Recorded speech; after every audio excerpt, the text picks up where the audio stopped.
عبداللہ بن مسعود نے فرمایا کہ نبی صلی اللہ علیہ وسلم نے نماز پڑھائی۔ ابراہیم نے کہا مجھے نہیں معلوم کہ نماز میں زیادتی ہوئی یا کمی۔ پھر جب آپ نے سلام پھیرا تو آپ سے کہا گیا کہ یا رسول اللہ صلی اللہ علیہ وسلم کیا نماز میں کوئی نیا حکم آیا ہے؟ آپ نے فرمایا آخر کیا بات ہے؟ لوگوں نے کہا آپ نے اتنی رکعتیں پڑھی ہیں۔ یہ سن کر آپ صلی اللہ علیہ وسلم نے اپنے دونوں پاؤں پھیرے اور قبلے کی طرف منہ کر لیا اور سہو کے 2 سجدے کیے اور سلام پھیرا۔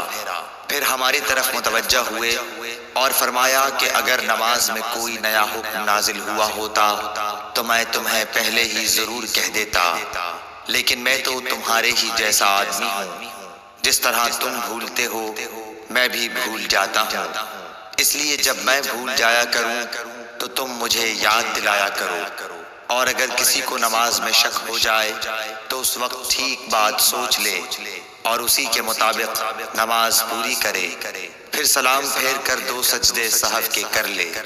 صحیح بخاری حدیث نمبر 401۔